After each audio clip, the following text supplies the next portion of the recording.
I'm John Beaudin from the Aircom Radio Network, and our special guest today is the son of rock and roll royalty, the son of Yes guitarist Steve Howe, Dylan Howe, who's an amazing drummer. And he's got a brand new project called Subterranean.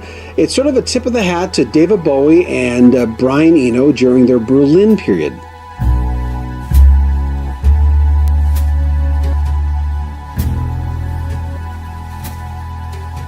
And Dylan Howe joins us from his home in England via Skype.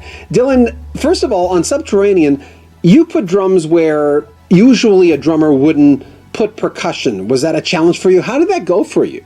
It's got quite a kind of scope and a kind of cinematic atmosphere, but at the same time, it feels quite intimate as well. I suppose that was something that I was kind of hoping to get. I think sometimes the drums recorded quite kind of dry and up close. I wanted it to feel like you were in the room, or so you can kind of connect to it. But at the same time, it's got a kind of scope and a scale.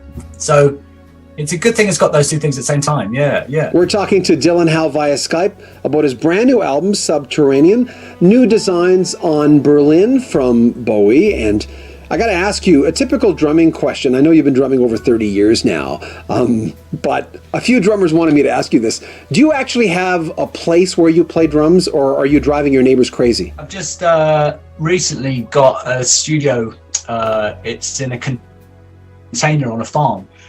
So it's like finally, after kind of, I mean, I've been playing for 35 years, and it's only in the past 5 years I've actually been able to get a kind of a specific studio space. You know, in the past it was, you know, having to go to other like rehearsal studios, or in my house, like driving the neighbors insane. So to finally just have a space I can go to any time, it's great. And yeah, I mean, I'm kind of, I would say I'm practicing more than I ever have. There's a lot to do. You know, there's a lot to catch up. We're talking to Dylan Howe on his brand new album, Subterranean, new designs on David Bowie's Berlin period. A few years ago, Dylan, I talked to Steve Gadd about his Gadabouts album and how I literally felt there was a space between the notes.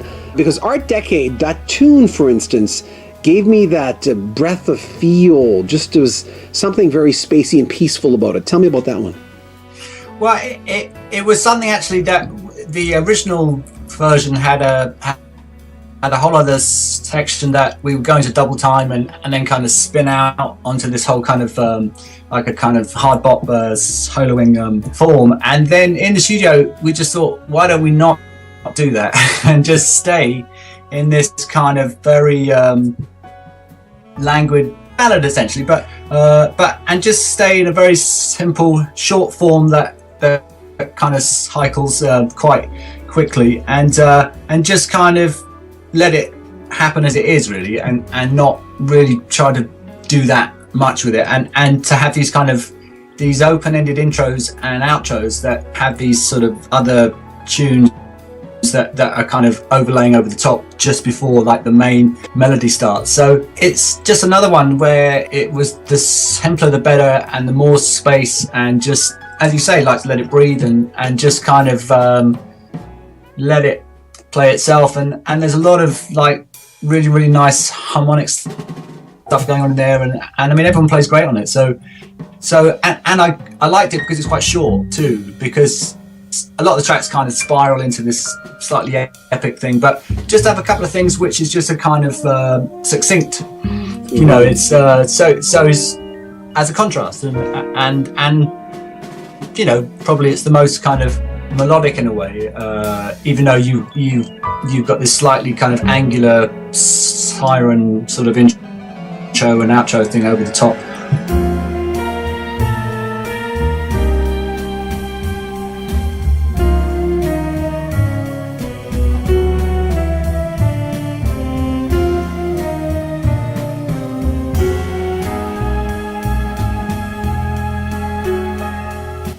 Dylan, my son Chase is a very serious drummer. He's only 11, but he drums, it seems like, round the clock.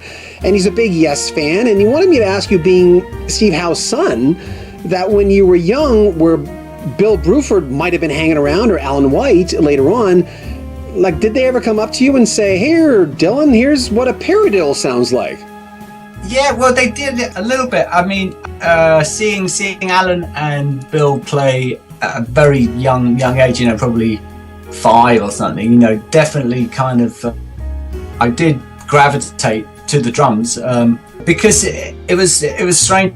I was talking to Bill last month, and he kind of says, why did you choose the drums? And it started to dawn on me, but that actually is because the action on the drums is the most exaggerated, so you're able to actually see what they're doing, because everyone else is like, it's very small, micro kind of movement. So for a young mind, it was easy to sort of understand, if you do this, that happens, and then I can see it and I can hear it. So that was how that, I suppose. And then I think, yeah, I kind of sat down at Alan's kit a few times when I was about like 8 or 9 or something. And then once I've been playing for a while, I went over to speak to Bill a few times at his house. You know, I was kind of like, you know, I was confused about how to do stuff, or, you know, like, how do you get good, or, you know, how do you get gigs and stuff. So we kind of talked, not a lot of playing, but we talked a lot about the business, and as you know, if you read his book, he's got very interesting perspective on the music business. You know, so that was, you know, it's really good. You know, it's great. So yeah, I mean, to be around those kind of guys and music, it's gonna leave an impression. Yeah.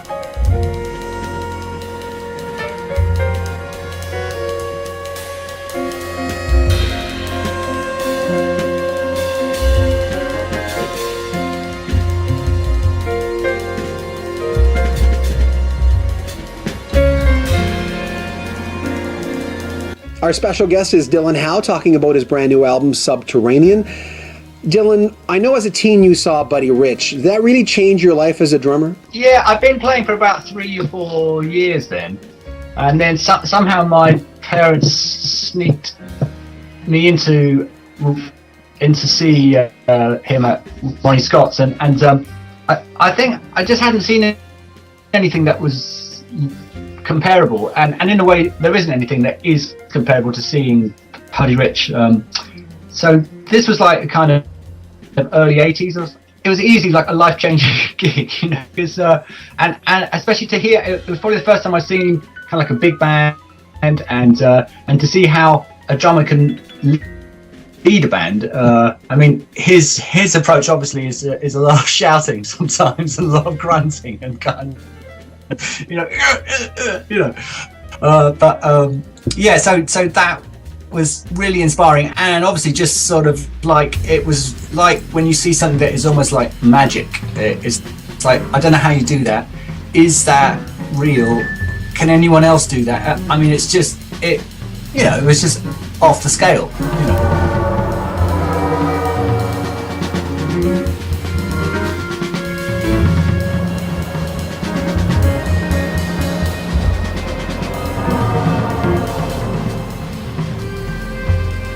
Dylan, I always like the top 500, 150 drummers of all time in drumming magazines and all those polls. It's an interesting thing. You'll always get Neil Peart battling it out with Buddy Rich, or John Bonham fans will be fighting with Keith Moon fans on who's more or less technical. But who were the guys for you that really made a difference? Yeah, I suppose there's always the same people that have stuck in my mind over the years. So kind of starting out, definitely, Bruford and Alan White, and Stuart Copeland, Stevie Wonder, Al Jackson Jr., and then Andy Newmark. So it was like the kind of like the backbeat guys and like the studio guys. And I was into the Who and into Zeppelin, but I didn't go crazy about them till later. I think because Zepp was signed to Atlantic and so were Yes, and there was a rivalry, so like nobody ever played them in the house. It was really funny. It was like, Zeppelin, yeah, it's just rock, kind of thing. But then getting into jazz and then into funk and stuff. So then it was all the James Brown drummers and like the Motown. so I was still like heavily into backbeat kind of guys, and then also into Dennis Davis, you know, who was on all the Bowie stuff, Tony Thompson, but then getting into jazz and understanding what it actually is. So I had to go into the fusion area to get into the real jazz. So after I got over like the Vinnie Colaiuta kind of splash cymbals and China stuff of the kind of early 90s, then I started to realize actually that, you know, who everybody should know about is, you know, Roy Haynes, Papa Joe Jones, Haley Joe Jones, Elvin Jones, and Tony Williams, and now it's kind of like Mel Lewis, and so I've done everything in reverse. But I've kind of so you're always trying to go of the music and of the drumming. So it's like if everybody was to hear those guys I just talked about, those older guys, and then apply that into everyday session drumming or into like the backbeat stuff, everything would sound a lot better because they're the men. I mean, you know.